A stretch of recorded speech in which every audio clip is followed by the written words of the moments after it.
when it comes down to it, knee-jerk reactions are a completely normal thing. It's a normal response anytime you're in any setting when the customer, when you're going through that moment where you're asked to make a decision, whether it's interpersonal, it's with the customer, it's at a restaurant. It's a normal thing to do to actually kind of have that momentary pause. People are naturally indecisive. Okay, they're naturally indecisive. This is the same reason why we always ask for two times on the phone instead of saying, "Are you busy?" Now, some of y'all are still saying, "Are you busy?" And you're wondering why you have a harder time booking demos than it feels like other people in the team that can book, 3, 5, 10 demos in a sitting. That's why, by the way. Okay, people are naturally indecisive. If you ask someone, "Hey, where do you want to go to dinner?" Okay, it's a normal thing for you to get some version of like, "I don't know, man. What sounds good to you?" And it comes from just a sincere place, and it's this negativity bias where we so disproportionately weight a bad experience. What if I choose and the food's not so great, or they're really crowded, or closed for the day, or whatever the case may be, compared to you saying, "Hey man, let's grab food. You want Panda Express or Chipotle? Which one sounds better to you?" Chipotle, awesome. Chipotle, let's do it. Okay, so like it's easy to make that decision. My wife and I sat down last night and we're like, "Hey, we should put something on Netflix." And we're like, "What do you want to watch?" And we ended up watching 30 minutes of us scrolling through Netflix trying to decide what to watch. Okay, people are just naturally indecisive. And so like the fear for people is not buying knives or doing a demo or giving you recommendations. That's never what's really holding them back. Just FYI, I can tell you straight away, it's not what's doing it. People just have this intrinsic fear of just like making a bad decision and like consequences that'll come from that. So it's normal for people to say no at least once. Guys, I bought a car years ago, and it wasn't a great car. It was just a used Honda Accord. I paid $6,000 for it, and I paid cash. And I knew for the car for what it was. Like in my head, if I could get it around 6,500, I was like I'm fired up. And literally, the first price they offered me was 6,250. So literally, the first price they offered me was less than what I was hoping to actually get this car for. All right. And so, you would think on one level, I would just be like, "All right, let's go buy a freaking car. Hell yeah." But I didn't, okay, because we're just so hardwired that people don't feel comfortable saying yes until they have first said no. And so every new rep, like if you're in your first summer, by the way, hell, if you're in your second summer, you're new to me. All right. And there's no disrespect to that. Like don't take that in a negative way, but you're all new to me for the record. Michael Carpenter is new to me, and he's been in the game as long as some of y'all been people, just about. All right. So you're all new to me, and I'm new to John. That's the damnedest thing. All right. So like the reality is like it's okay to just be new, but that's why I try to like laser in a little bit on the psychology, because I have a lot of confidence in y'all. I think that when Ethan understands why some of these things are happening, he will respond to them in a different and more empowered way. Y'all follow me with that? That's where I'm trying to share this. So guys, even when they offered the lower price, I still said no. I was still like, "Oh, really? Is that the best y'all could do? Oh man, okay, no big deal. I thought you were serious about selling me a car today." Whatever dumb thing I said. And by the way, I ended up getting the car down to like $6,075. All right. And for just like an extra beater car to drag things around, it was actually a pretty great deal for me. And so, guys, it's the same reason why like someone comes to the table with a dessert menu. I was at the Cheesecake Factory a while away. Do you know why I go to the Cheesecake Factory? I don't go there because their menu looks like War and Peace and they have 8,000 things on it. I go there for cheesecake. It's the Cheesecake Factory. It's a factory devoted to cheesecake. I am literally there for dessert. Everything else I got is just a warm up. Okay, I'm just getting laps in before I actually do my workout. All right, and like I'm with one of my friends, and this idiot had the audacity, the unmitigated gall when the guy comes over and goes, "Hey, do you want a dessert menu?" And he goes, "Oh man, I'm stuffed to the rafters. I don't think I can eat another bite." And I nearly kicked this guy under the table. Like he would have lost a kneecap if like they hadn't found religion quick. Okay. And so my wife, who's a way better person than me, was like, "Oh, don't they have like that like cherry cheesecake? I've heard really good things." Yes, Miriam, they have cheesecake. We're in the Cheesecake Factory. Okay. And all of a sudden my idiot friend was like, "Oh yeah, you know that? I've heard good things. Maybe we should look at that." It's just, there's no reason why, guys. It's just how things work. People don't feel comfortable saying yes until they first said no. Once you understand that, you stop overreacting, you stop stressing about it. It's easier to answer correctly, it's easier to answer more confidently. So I'm going to give you a couple tips here, and I'll fly through them. But if the only thing you take away from is it's not a big deal for people to not immediately jump into the deep end of the kitchen knife pool with you, that sounds like a deadly place to jump anyway. It's okay. It's not weird. It's not weird if Ashland's customers don't immediately go, "Oh my God, can I do a demo with you?" when you call them. It's not weird if Will's customer is like, I don't know if I really know anyone who'd want to see your demo. That's not weird either. None of this stuff is weird. It's actually not. And once you understand that, really, our job is not to talk people into stuff. It's just to cut a little bit through the hog and phase, or the fog and haze. Hog and phase. What the hell? Words are hard, y'all. All right. It's just to cut through that fog and haze and just simplify things. And the best way to do that is through quality questions. Okay, that's the best way to do it. So to help keep me on track, here's a quick little outline. Let's do this. All right. One of my favorite things to do at a team meeting, I'll have to do this at a team meeting soon. One of my favorite things to do, I'll literally just say there's an answer to every objection. Okay, there's an answer to every objection. And it's one of my favorite things to do. And I'll just get up in front of a group and y'all can ask me any objection you want. Anything. I don't care. Sales objection, recommendations objection, phone objection. I don't care. Because there's an answer to every objection. And by the way, the answers are largely in your training manual. Like, yes, I've got a few extra tips and twists I can do here and there, but 90% of what I say, it's just a version of what's already in your manual on phones, recs, and closing. So yeah, sure, I have more tips, but I love doing it. But one of the things that I always stress to the group is I reserve the right. I'll still give you an answer, but I reserve the right to say I don't get that objection. Okay, I don't get that objection. Or if I do, I get it very infrequently. Okay, because what you have to understand is there are different things that we're saying and doing in our presentation and different ways we're approaching things that are triggering certain responses. They're making certain objections more likely to get. So the number one way to actually handling knee-jerk reactions is to minimize them with a stronger ask. Okay. When I was in training, my manager had me at the top of page, it was 9 and 10 back then. That was the wrap up and close. So they had me write memorize. And they told me in training, you can read your training manual your entire Cutco career. There are only 2 parts of the demo you ever need to memorize: the close and recommendations. Not in that order. Memorize recommendations first, but you guys should already have that done. It's like 8 bullet points and it makes you a ton of money. If you don't have that done, call me later. I'll yell at you. Okay. But then you'll get it done and you'll get a ton of people. All right. But still, they did tell me, hey, this is a thing you need to memorize. And I literally, I had a manager, they were just straight with me. They're like, look, if you spending the time to memorize these 2 pages, if you earned an extra $3,000 this summer, would it be worth it to memorize that? And I was like, absolutely. Absolutely. Like, do you ever have to memorize a talk anywhere? Have you ever memorized a song or two or an album or two? I was like, yeah. And like, cool. So you have the ability. It's just whether you're willing to do it. Because memorizing the album was fun. Memorizing this isn't. But if you think about all that money, it gets way more fun. Okay. So guys, here's the thing. Like, even if you can't, like maybe between now and your next demo, you're not going to memorize the close. You're not. You're probably not. But do you know how that the part where you actually ask for the order? Okay, if you went through training with me, I told you, eye contact, it's valuable, but you don't have to overrate it when you're new. But here's the time you should try to make eye contact. Hey, Mrs. Jones, I wouldn't be doing my job if I didn't ask. Do you guys want to try that homemaker set out today? I'm going to get you those free shears. Do y'all see how in my voice, it's public speaking 101. It's not the words you say, it's the way you say it. Here's the deal. I believe in y'all. I think almost all of y'all are saying the right words. I just think you're limiting your power and your effectiveness with the way you're saying it. You're still holding back, guys. You're pulling your punches. Okay, pulling your punches means like you're not leaning in with your full strength and power, okay, because you're afraid of hurting yourself or someone else. You guys are pulling your punches because I know how good you are and I know how much you're going to explode. We could sell $30,000 today as a team on this call if you guys don't pull your punches. Stop pulling your punches. Okay, so here's the deal. Like, I still get objections. Of course I do, because I've already covered it's a natural thing to do. Everyone's going to give objections to almost anything all the time, but I can minimize them with the stronger ask. How confident are you asking for the demo? How confident are you asking for recommendations? How confident are you asking for the sale? Okay, you got to make it matter.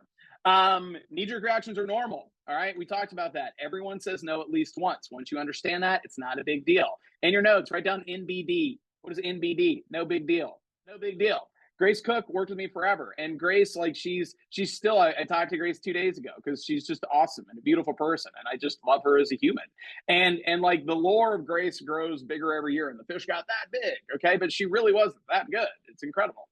She sold $100,000 her first fall. Like, she literally had a $37,000 push, but then after that, she followed up with like 10 weeks in a row over 4,000. Like, this wasn't dumb luck. This wasn't like she knew some people with money. Like, she was just that good. It's incredible, and she's an even better person than she is a Cutco sales rep.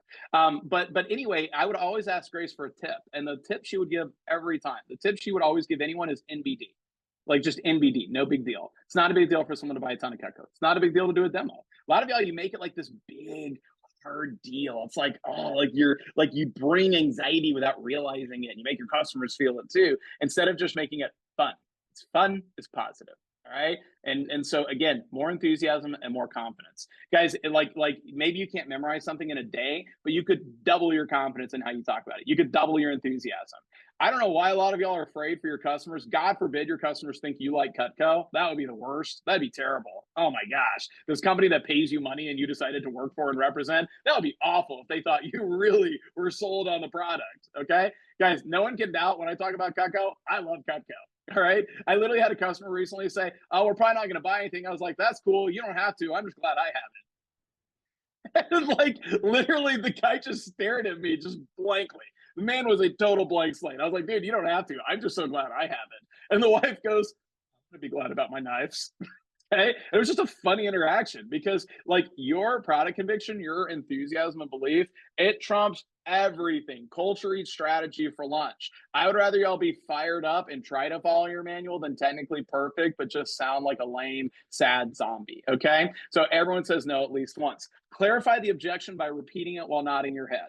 This is your simple technical term. Okay. Someone says it's too much money. Will's going to just slowly nod his head and be like, okay, cool. So what I'm hearing is this is a little more than y'all are comfortable spending today. Am I hearing you right on that? Okay. And you just ask that. Hell, sometimes you literally can just say the last few words of the sentence while nodding your head, and then you just pause and you just let them deal with it. Oh man, I don't know. We do have that vacation coming up. And it's like, oh, you guys have a vacation?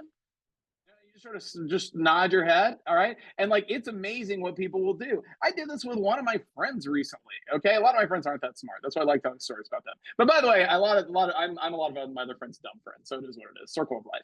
All right, but literally, this guy's like, oh my gosh, I had this big fight with my wife. Oh, it was so stupid. And I know this guy, so I literally, it's called echo control. Like literally, Google echo control. It's funny. And I go, oh, you had a fight with your wife? And he was just like, yeah, she was just, man, she was just kind of she was just being mad and angry. And it's like, she was just being unreasonable. I was like, oh, she was being unreasonable? I was like, well, I mean, I did get home a little bit late, but like, she definitely overreacted. I was like, oh, you were late? And he's like, well, yeah, I mean, I guess I probably could have called her. Yeah, I guess I would have been frustrated too. I was like, oh, you'd have been frustrated if it was you? He's like, yeah, I mean, honestly, I'd have been kind of pissed. I was like, oh, you'd have been pissed? He's like, oh, you're right. I would have been pissed. Maybe she was right to be mad at me. I was like, you think she was right to be mad at you? He's like, yeah, man, was I kind of a dick? I was like, were you a dick? And he's like, dude, I was a dick. Oh, thanks, man. I gotta go talk to my wife. All right. And literally, we just had a whole ass conversation with me just repeating the last things he said with a question mark at the end. Okay. I had a lady one time tell me, like, oh, I'd love to give you recommendations, but we don't know anybody. And I literally I had the most confused look on my face and I went, you don't know anybody? And she goes, well, I mean, I don't really know if I know anyone who would actually want to buy Cutco. I was like, oh, you don't know anyone who would like Cutco? And she's like, well, no, I mean, they would probably like Cutco. Cutco's really awesome. And I was like, so you think Cutco's pretty awesome too? She's like, oh my God, the product's amazing. That's why we just bought some. I was like, yeah, I agree. The product's amazing too. And then she just sort of sat there for a second. And at that point, I just bailed her out. And I was like, hey, Ms. Jones, honestly, I don't think I did a super great job explaining this to you. Can I take one more crack at it? Would it be okay with you? Because I just think I didn't do a super good job explaining this. Give me a shot. Can I just take one more chance to explain what we're actually doing here? Because I think it'll make really good sense. And she was like, yeah, I guess so.